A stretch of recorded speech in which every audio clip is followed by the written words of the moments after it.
The year begins with a sharp rise in global tensions.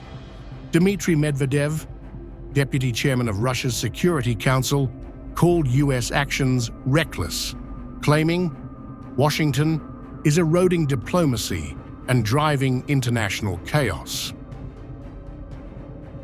Commenting on Russia's overnight strike in Ukraine, Medvedev warned, "Dangerous psychos require either a straitjacket or a life-saving injection of haloperidol. Like tonight, in the western part of Bandera's outskirts."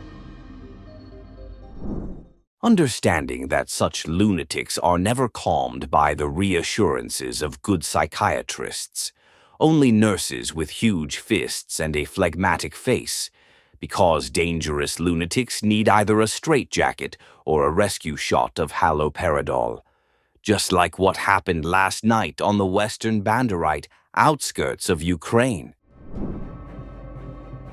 The focus now is the so-called shadow fleet of Russian oil tankers. One recent vessel, Marinera, was seized by U.S. forces while trying to evade sanctions.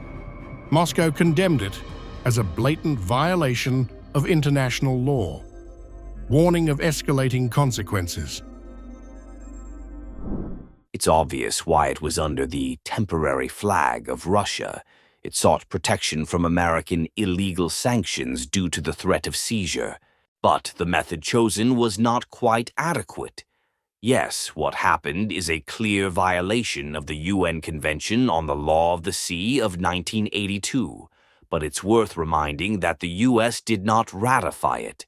In this context, issuing a temporary permit for our country's flag to a vessel that, albeit illegally, pursues our main geopolitical adversary, which is in an unstable state, is a step with predictable consequences.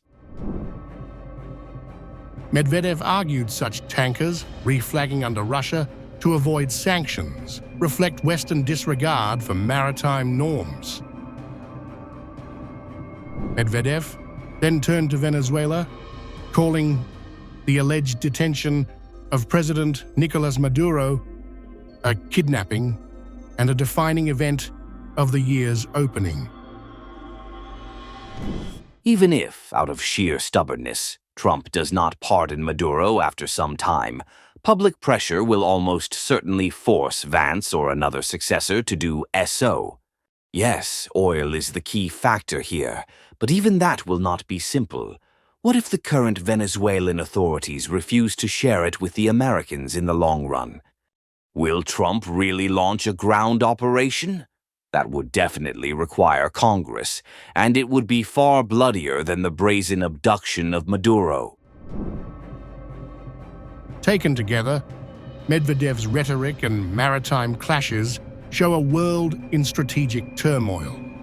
Diplomacy, law, and energy politics are colliding with force, risk, and high-stakes geopolitical brinkmanship